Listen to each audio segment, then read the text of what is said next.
Okay, if you'd like to support this Crow Discovery project, there's links to Indiegogo and PayPal in the description of this video. So this was initially posted as, it was called the Chembomb, unfortunately. But at any rate, I want to do an update on this to get everything I know about it on record, since so many people are working to stop chemtrailing. This object was filmed just after the new year of 2014 started.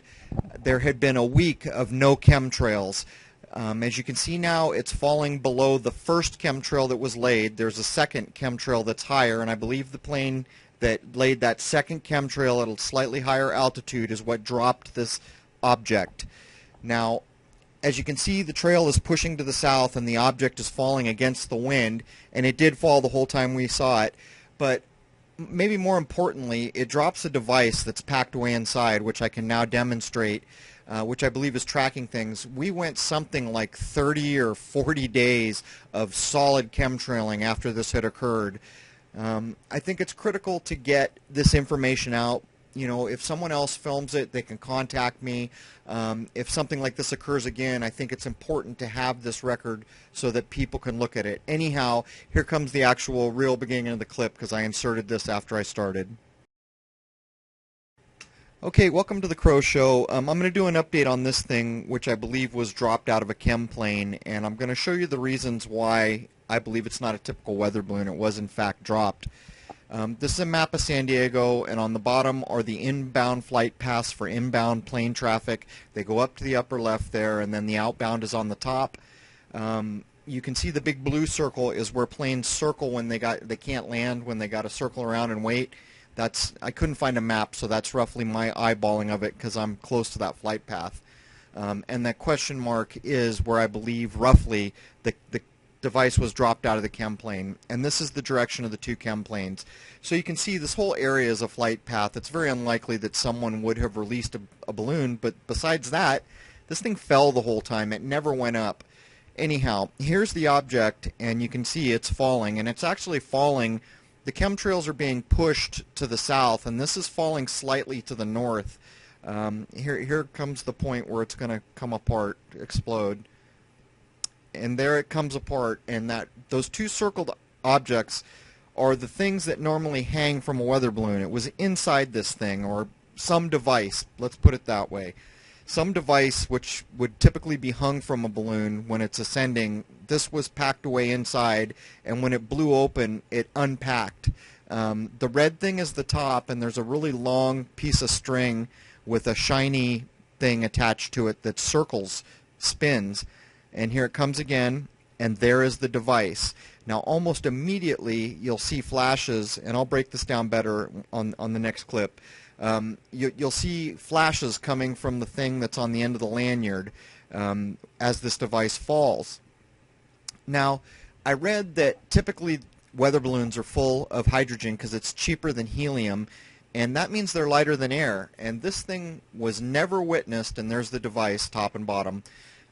This thing was never witnessed going up. The whole time we saw it, it was going down, and it was spotted maybe 30 seconds after the second Chemplane passed.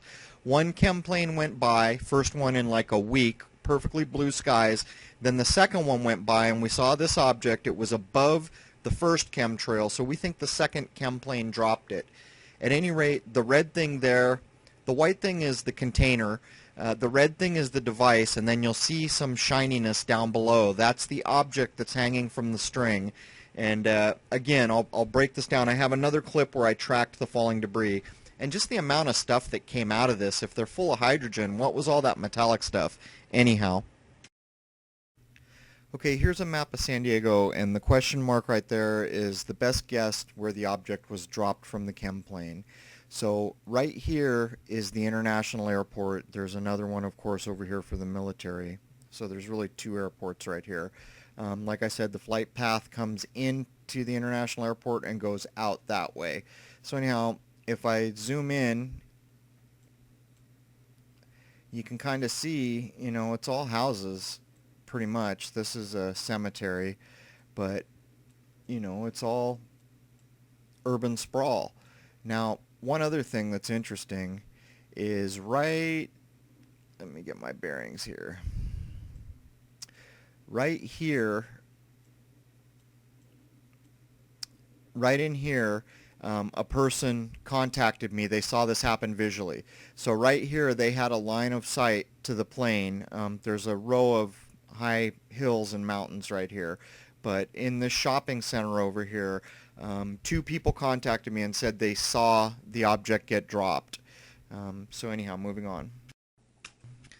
Okay, so here's the clip running at 350%, and I'm running it really fast like this because a lot of people said that it was probably parallax, that the object wasn't falling. When you speed it up like this, you can see that it is indeed falling, and it's falling against the direction the chemtrail is being pushed by the breeze. But I also know it's falling because the whole time I tracked this through an 8-inch telescope, I was using the manual declination knob, and I went down the whole time.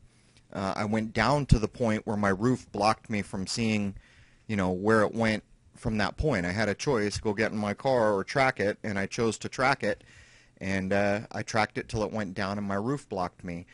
Now, at this speed, you can really see that it is, in fact, falling the whole time, so it's probably not lighter than air. I think it's a safe assumption to make. Now I'm going to break down the thing that's inside it. Okay, so this is the object that unpacked itself when the thing blew up, and it has a lanyard. You can even see right here, if you look very closely, that there's a lanyard with some device hanging on the end of it, and it spins around in a circle the whole time, and I'm going to track it to the center here in a minute to get a better view. There you got a really good view. You're probably going to need to be on a desktop monitor to see this very well. But when I track it to center, you'll be able to see better. And you'll see occasional flash, the device on the end of that lanyard that is spinning, collecting data or whatever it's doing. So, okay, I've slowed it down to 30% here. As you can see, it's spinning around on the left side of the screen. There's the flash. You can see the lanyard connected to the flash if you look very carefully. And I took a still where the flash is the brightest. There's the red object on top, the lanyard going down to the device, whatever it is that's spinning and flashing. So in this clip I tracked it to center. And you can see, you're going to have to look really carefully. It's behind it right now. It's coming on the left. There's the lanyard. It's coming around to the front. It's dead in front right now, spinning around to the right. And then it's going to go out of frame here, and I'll give you another view of this tracked shot in inverted color channels. So wait till it goes to center. There's its center. You can see the flash, and if you look very carefully in between the flash and the object, you'll see the lanyard. There's the lanyard that's holding the device that's doing whatever it's doing, and this thing fell all the way to the ground. It's a bummer that I didn't get in my car, but I don't think I ever could have found it. It's just miles and miles of houses. Okay, to sum up in closing, I'm just going to quickly go over the things that we know. The clip was shot on January 17, 2014. We hadn't seen any chemtrails for a week. We'd had blue sky, which was unusual. These were the first two, which is why we broke out the equipment. We saw the first one, we broke it out for the second one. After this occurred, we had well over a month of just solid heavy chemtrailing. This object was in a flight path. Not just one. I mean, there's an inbound and outbound, but there's military and there's a circling area for the planes. So it seems unlikely to me that if this thing ever did go up and was not dropped, that it would be released in the area that it was. As a matter of fact, this object was right in the path of where the first jet had gone. It fell the whole time that we saw it, so it can't be lighter than air. We believe it was dropped by the second plane, and there is a device inside this thing, not hanging from it. You can see in the opening footage of it that there's nothing hanging from it. And then during the explosion, I tracked the device unpacking, and there's a lot of metallic debris, as you can see right now, that came out of this thing. So typically, I guess, weather balloons are filled with hydrogen, so I don't know what all that stuff is. So there's the sum up, and cheers. Okay, in closing, I get a lot of questions about the editing that I do, so I figured I would just show folks how I tracked the very unstable object falling. So what you're seeing here is me tracking the object. I made a fake grid in Photoshop, and imported it, laid it over the video, and then I'm going frame by frame. So for every second of video, that's 30 frames you have to readjust. So in this clip it's not too bad, but in one like the boomerang where I track to center, you're looking at, I don't know, 16 or 17 seconds of video where 30 moves for every second of video has to be centered out. It's a lot of work. And by the way, I just masked this out because I don't need people knowing about my router and things like that. I get a lot of things sent to me which are malicious, believe it or not, files and videos and all kinds of stuff, which is basically why I'm masking out the names of my devices. At any rate, there it is. If you would like to support the Crow Discovery Project, which this clip is a big part of that, you know, it has to do with chemtrails. That's half the game. The other half is the moon. There's information in the description.